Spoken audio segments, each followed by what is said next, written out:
Support for Just Seen It comes from Fandor, dedicated to supporting independent films and filmmakers. Movies from around the world are available at fandor.com/PTV. Fandor, all for film. 4 years after Jack Bauer left CTU, he finds himself on the run in London. I know who I am. His loyal confidant, Chloe, helps him stay undercover. But when a global threat occurs, Jack comes out of hiding in 24, Live Another Day. Hi, I'm Rachel, here with Aaron and Sean to discuss 24, Live Another Day. We've all just seen it. Sean, what did you think? Love 24, big fan, watched all 8 seasons, and if you're a fan of the show, this fits completely within the mold created by those first 8 seasons. And if you're not a fan, it doesn't matter, because this is a heck of a lot of fun. So this show was created by Robert Cochran and Joel Surnow, and it is back again with them as writers and the same director and some of the same cast. I, however, have not seen the original series, and I still thought that it was quite riveting, although, to people who've not seen it before, I would suggest Wikipediaing it a little bit first. Yeah. I'm in the middle of the two of you, literally and figuratively. I saw the first 5 seasons of the show, and then I stopped. And so I did have to do a little researching myself to make sure I didn't miss anything.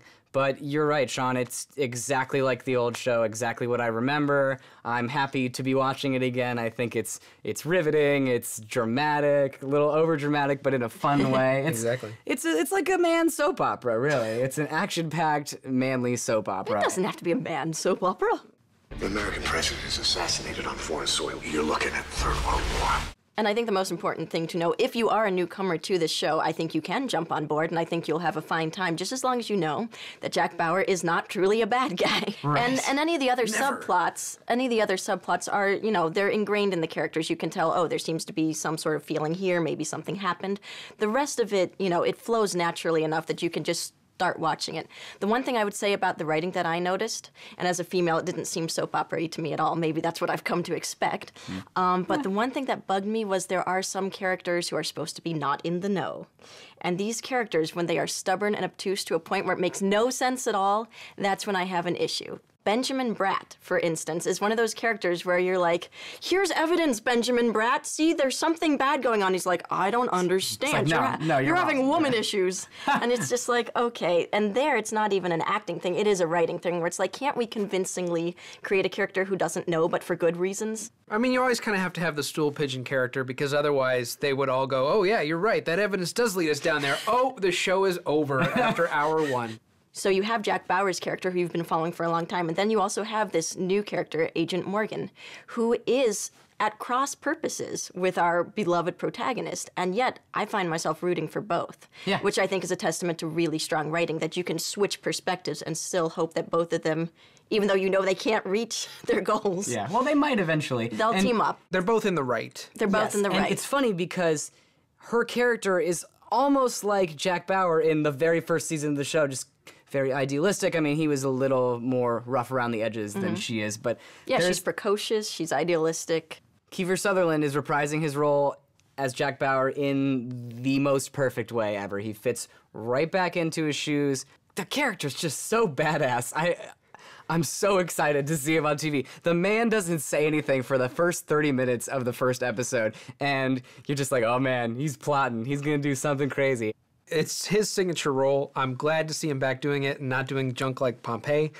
So it's just like, yes, you're back, and you're playing something that you can actually sink your teeth into and do it so well. And what I think is unusual about his performance is that it is hard to play a character who is stoic and unemotional and cut off and yet have that much energy, and you can tell he's got emotional turmoil bubbling away at him. And to be able to have that many layers and for it all to show instead of just doing, you know, we have actors who do a bland, flat job, and he is the opposite, and it is wonderful. The man has had a lot of time to get this character right.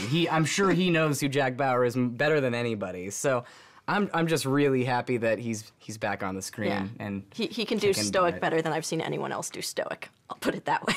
Chloe's back too. Yay, Chloe. Good to see Chloe. She's a fan favorite. And you know, it's nice that they brought all these characters back, not just her, but you have Audrey Raines, played by Kim Raver. You have James Heller, played by William Devane. Secrets. Who you haven't seen those two characters since season 6, so it's fun to see all of these characters back.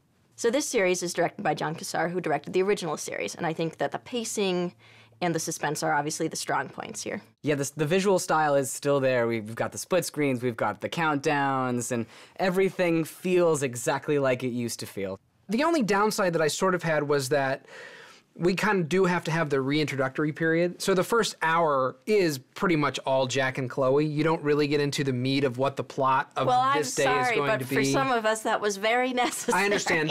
That's fine. I think that they did that exactly for that reason. I was sort of going, okay, what's the terrorist plot that's going to happen this day? You know, and we don't get that until the tail end of the first episode and mostly episode 2. Fast-paced, well-written, and suspenseful, this is a very solid show. See it. 24 Live Another Day is exactly what fans want. Jack Bauer kicking a whole lot of butt and saving the world. So I say see it. 24 Live Another Day, it's a welcome return to a classic series. It's just as compelling as where we left it 4 years ago. See it. Cheers. Cheers. Where's the bomb? Give me it now! Where's the bomb? Fast-paced, well-written. What's the third one? Well-written and what?